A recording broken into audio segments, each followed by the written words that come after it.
हाँ, तो आप सब कैसे हैं? हम उम्मीद करते हैं, उम्मीद की लौ जगाते हैं कि आप सब अच्छे होंगे और आप सब अपने स्टडी को बेहतरीन तरीके से करते होंगे।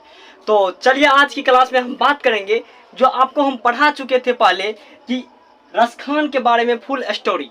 तो चलिए उसी रसखान के बारे में आज हम पढ़ेंगे, उसी चैप्टर का ऑब्जेक्टिव करेंगे। तो चलिए ऑब्जेक्टिव करने के लिए हम शुरुआत हो जाते हैं, क्लास को शुरू कर देते हैं। तो आज क्लास को शुरू करने से पहले आप क्या करिए, एक बार क्लास को शेयर कर दीजिए अपने दोस्तों में और क्लास को लाइक कर दीजिए और चैनल को भी सब्सक्राइब कर दीजिए। चलिए क्लास को शुरू करते हैं, बहुत मजा आएगा, शुरू से अंत तक पढ़िए। देखिए क्या है, पहला नंबर में लिखा गया क्वेश्चन में क्या है, लिखा है कि प्रेम वाटिका, पहला नंबर में क्वेश्चन लिखा है कि प्रेम वाटिका की संकेत कब मिला। अब इस बात को समझना होगा कि परीक्षा में आपको 4 ऑप्शन दिया रहेगा, ठीक है ना, 4 ऑप्शन दिया रहेगा। अब पहला ऑप्शन क्या है, देखिए ए है, बी है, सी है, डी, इसी प्रकार से कुछ ना कुछ दिया रहेगा। तो अब इसका आंसर कौन होगा उसको चूज करना है। तो देखिए पहला नंबर में लिखा गया, क्या लिखा गया है कि अब देखिए 1539 ईस्वी में, अब बी में लिखा गया 1610 ईस्वी में, और सी में लिखा गया कि 1672 ईस्वी में, और डी में लिखा गया है कि 1469 ईस्वी में। अब देखिए 69 ईस्वी में लिखा गया, तो अब कौन सा ऑप्शन होगा। तो ऑप्शन यहाँ पर हो जाएगा कि रसखान का जो संकेत मिला था, संकेत कब मिला था, तो मिला था 1610 ईस्वी में, 1610 ईस्वी मिला था। अब इसी प्रकार से हम क्या करेंगे कि अगला क्वेश्चन को जानेंगे। तो अगला क्वेश्चन क्या है, पढ़िए अगला क्वेश्चन क्या है। अगला क्वेश्चन लिखा गया है कि रसखान, क्या लिखा गया है, रसखान का उत्पन्न किस वंश में हुआ। अब देखिए रसखान का आप स्टोरी पढ़े होंगे, तो मेरे अगर कहानी आप देख लेते हैं तो आपको एक भी ऑब्जेक्टिव गलत नहीं होगा। तो ऑब्जेक्टिव पहले सब्जेक्टिव की क्लास कर लीजिए और ऑब्जेक्टिव लगाइए, उसके बाद लास्ट में जरूर कमेंट करिएगा कि आपको कितना ऑब्जेक्टिव सही हुआ, क्या है, ठीक है। चलिए अब उसी प्रकार से देखिए कि लिखा है कि रसखान का उत्पन्न किस वंश में हुआ। तो किस वंश में हुआ, तो ऑप्शन रहेगा 4, उसमें एक ऑप्शन में रहेगा, क्या रहेगा ऑप्शन में, तो दिल्ली के पठान राजवंश में। कहाँ उत्पन्न हुआ था, दिल्ली के पठान राजवंश में। हमारे साथ बोलिए, आपका ध्यान कहाँ है भाई यार। चलिए देखिए अब उसके बाद तीसरा क्वेश्चन क्या है, तीसरा लिखा है कि रसखान किसके भक्ति में नील थे, मैंने कि मिला हुआ था। तो रसखान किसके भक्ति में नील थे, तो भगवान श्री कृष्ण के भक्ति में नील थे। उसके बाद क्या है, भगवान श्री कृष्ण के भक्ति में नील थे। अगर आपको पूछा जाएगा भगवान कृष्ण किससे प्यार करना चाहते थे या कौन कहता था, तो कभी रसखान कहता था। किससे प्यार करता था, तो राधा से करता था, ठीक है ना। और उसी प्रकार से आगे समझिए, समझ में आ रहा है ना, तो एक बार लाइक कर दीजिए क्लास को। अब देखिए उसी प्रकार से क्या है कि लिखा गया है कि रसखान को, बहुत इंपॉर्टेंट, एमबीबीआई मान लीजिए इसको, क्या लिखा है कि रसखान को गोस्वामी विठल नाथ किस मार्ग की दीक्षा दी। भाई कहते हैं ना कि ये बहुत इंपॉर्टेंट क्वेश्चन है, इसको जरूर आप टिक मार लीजिए और लिख लीजिए। क्या है कि रसखान को गोस्वामी विठल नाथ किस मार्ग की दीक्षा दी थी। तो क्या देखा, तो ऑप्शन हो जाएगा, एक रहेगा पुष्टि मार्ग की दीक्षा दीजिएगा। अब आपको पूछा जाएगा और इसी प्रकार से क्वेश्चन पूछा जाएगा कि पुष्टि मार्ग की दीक्षा गोस्वामी विठल नाथ ने किसको दिया था, तो रसखान को दिया था। क्या क्वेश्चन देखिए, पुष्टि मार्ग की दीक्षा गोस्वामी विठल नाथ ने किसको दिया था। आप क्या मारेंगे, ऑप्शन में रहेगा, क्या ऑप्शन में रहेगा, तो ऑप्शन में आप सबको रहेगा रसखान, तो रसखान को देना है। चलिए प्यारे साथियों इसी प्रकार से अब आगे हम देखते हैं आगे क्या क्वेश्चन है, देख लीजिए, आपको डरना नहीं है। अब 5वां नंबर क्वेश्चन को देखिए, अगर आप पहले बता दीजिए तो 4 में कितना आपका सही होगा, एक बार कमेंट कर दीजिए प्लीज, ठीक है। अब देखिए उसी प्रकार से देखिए क्या लिखा है कि रसखान के कितने ग्रंथ मिलते हैं।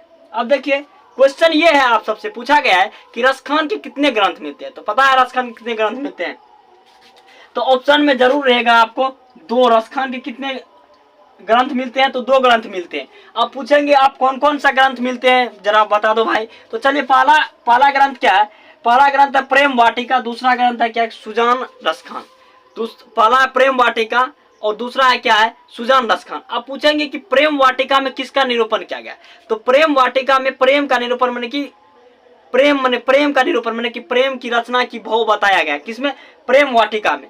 अब अगर पूछेंगे आप उसके बाद कि सुजान रसखान में क्या बताया गया, सुजान रसखान में कृष्ण भक्ति के लीला के बारे में बताया गया। समझ में आ गया ना। यहाँ से देखिए यहाँ पर क्वेश्चन आपको कुल 17 ही दिखाई दे रहा है, लेकिन आप इस क्लास को कर लेते हैं तो आप 35 से अधिक ऑब्जेक्टिव को तैयार कर लेंगे, ठीक है ना। अगर समझ में आ रहा है तो एक बार लाइक कर दीजिए, लाइक, ठीक है। उसी प्रकार से देखिए क्या है, अब उसी प्रकार से समझिए क्या है। उसी प्रकार से 6ठा नंबर में क्वेश्चन क्या है कि कहा कि कवि रसखान की जन्म कब मानी जाती है। अब देखिए कवि रस खान जो था, कवि रस खान का कोई जन्म निश्चित नहीं था, आपके बुक में भी नहीं दिया गया था। उसका एक संकेत मिलता है कि पुष्प वाटिका उसके जो ग्रंथ थे 1610 में जो प्रकाशित हुआ था, उस ग्रंथ से उसका एक अनुभव मिलता है कि ये इतना इतना इसमें हुआ। लेकिन एक अनुमान विधि लगाया गया है कि कवि रस खान की जन्म कब मानी जाती है, या कितना ईस्वी या कितना सदी में। तो आंसर मानिएगा आप 16वीं सदी में। क्या मानेंगे? 16वीं सदी में। अब देखिए उसी प्रकार से 7वां नंबर क्वेश्चन क्या है कि कवि रस खान के 2 ग्रंथ कौन कौन है। हम तो पहले ये बता दे क्वेश्चन। अब क्या क्वेश्चन है कि कह रहा है कि कवि रस खान, जो कवि जो रस खान थे, उसके 2 ग्रंथ कौन कौन है। तो पहला जानते हैं क्या, पहला कौन है कि पुष्प वाटिका। क्या है पहला, यहाँ पर दिखाई दे रहा है ना, समझिए। प्रेम वाटिका। क्या है? प्रेम वाटिका है, पहला प्रेम वाटिका है, प्रेम वाटिका। उस प्रकार से दूसरा क्या है, दूसरा है सुजान रस खान। सुजान रस खान। क्या समझ में आ रहा है ना। अब अगर आपको पूछा जाएगा इस कविता में रस खान ने माली और मालिन किसको कहा है, राधा और कृष्ण को। क्या समझ में आ रहा है ना। अब उसी प्रकार से देखिए 8वां नंबर क्वेश्चन क्या है। 8वां नंबर क्वेश्चन बहुत शानदार क्वेश्चन है कि कह रहा कि कवि रस खान किस छंद में सिद्ध थे। अब देखिए ये सब क्वेश्चन जो है ना VVI माना जाता है। आप परीक्षा देकर आएंगे तब हमें कमेंट कर दीजिए इस वीडियो के नीचे में। कह रहा कि कवि रस खान किस ग्रंथ में किस छंद में सिद्ध थे। तो अब आप पढ़े होंगे जब स्टोरी में, तो हम बताए होंगे आपको कि सवैया में। अब देखिए आपको पूछा जाएगा कृष्ण भक्ति की लीला को रस खान ने किस रूप में लिखा है, पद के रूप में नहीं, सवैया के रूप में लिखा है। ठीक है ना, समझ में आ रहा है। अब उसी प्रकार से देखिए 9वां नंबर क्वेश्चन क्या है कि कवि रस खान किस भाषा के कवि थे। अब पूछा जाएगा कि रस खान किस भाषा के कवि थे। हम स्टोरी में ही बताए थे, तो हम इसीलिए कहते बार बार कहते कि स्टोरी कर जाकर देख लीजिए प्लीज एक बार।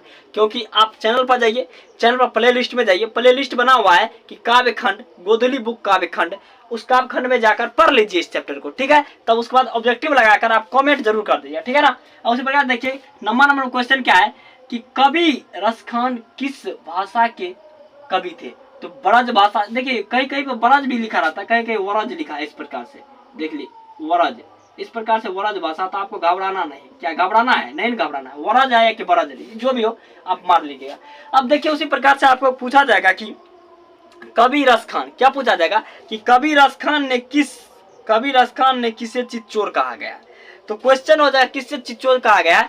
तो कहा गया कृष्ण को चित्चोर कहा गया। आप मिलेगा आपको आगे देखने के लिए ऑब्जेक्टिव। चलिए आप पढ़िए। तो क्या है अब मिलेगा 10वां नंबर में क्या है कि रस खान किस काल के कवि थे। रस खान किस काल के कवि थे। तो आप जानते होंगे कि रस खान भक्ति काल के कवि थे। जानते हो ना। तो ऑप्शन में लगा दीजिए, एक बार कमेंट कर दीजिए भक्ति काल की। समझ में आ रहा है, भक्ति काल के। अब उसके बाद आपको पूछा जाएगा कि क्वेश्चन में आप क्वेश्चन एक जवाब दीजिए। तो पूछा क्या जाएगा कि आपको पूछा जाएगा कि रस खान ने प्रेम वाटिका की रचना कब की थी। रस खान ने प्रेम वाटिका की रचना कब की थी। मैंने शुरुआत में बताया था, क्या याद है भाई? तो एक बार कमेंट कर दीजिए। तो 1610 ईस्वी में क्या था। क्या समझ में आ रहा ना। उसी प्रकार से आप आगे देखिए, आगे क्या है 11वां नंबर क्वेश्चन क्या है, किसकी रचनाओं से मुक्त होकर भारतेंदु हरिश्चंद्र ने कहा था, इन मुसलमान पर कोटि न हिंदू वारिये। देखिए MVVI मार लीजिए इसको। क्या मार लीजिए? MVVI। क्या कह रहा है कि किसकी रचनाओं से मुक्ति होकर भारतेंदु हरिश्चंद्र ने कहा था इन मुसलमान पर कोटि न हरिजन वारिये।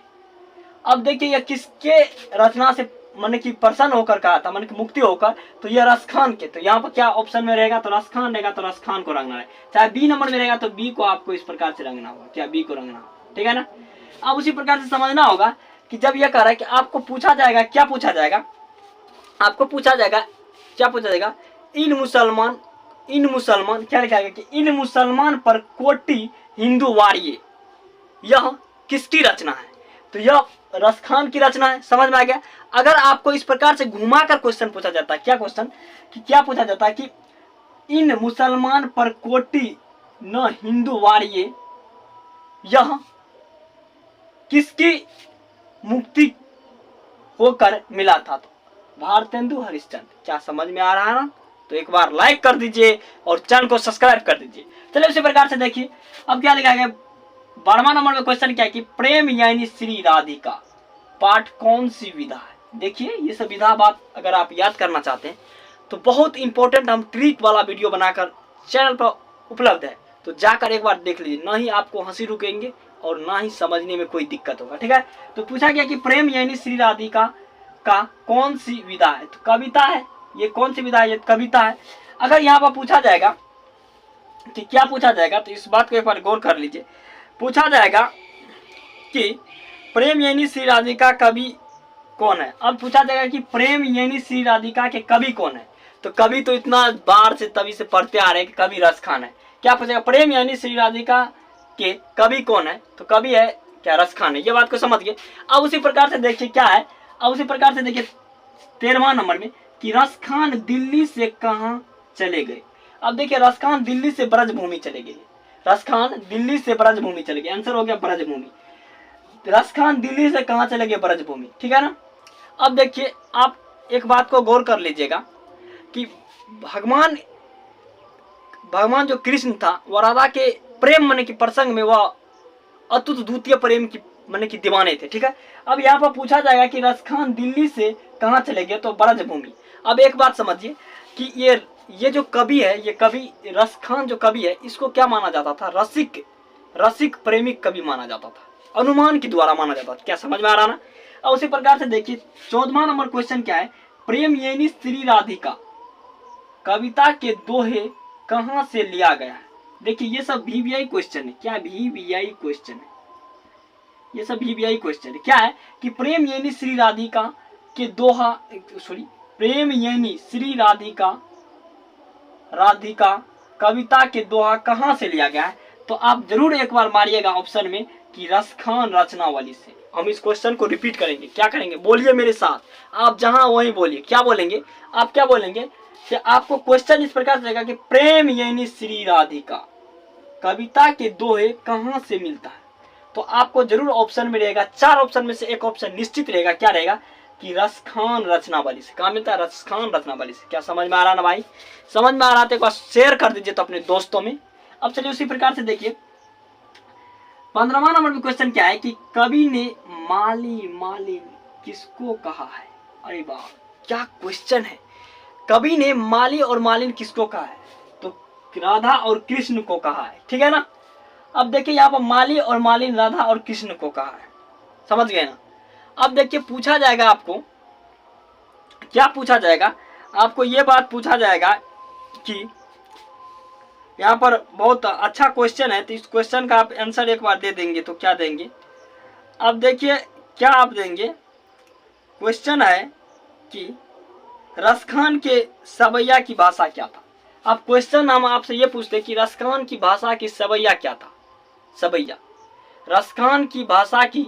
अब कह रहा है कि रस खान के कवि की क्या कर रहा है, एक बार देख लीजिए। तो कह रहा है कि यहाँ पर बहुत इंपॉर्टेंट क्वेश्चन है। क्या है, कह रहा है कि रस खान किस राजवंश में सिद्ध हुए थे। ये तो सवैया में सिद्ध हुए थे, लेकिन कह रहा है कि रस खान सवैया के किस भाषा से थे, तो क्या होगा, ब्रज भाषा थे ना। अब उसी प्रकार से देखिए क्वेश्चन यहाँ पर क्या है 16वां नंबर में कि कवि रस खान ने चित्तचोर किसे कहा है।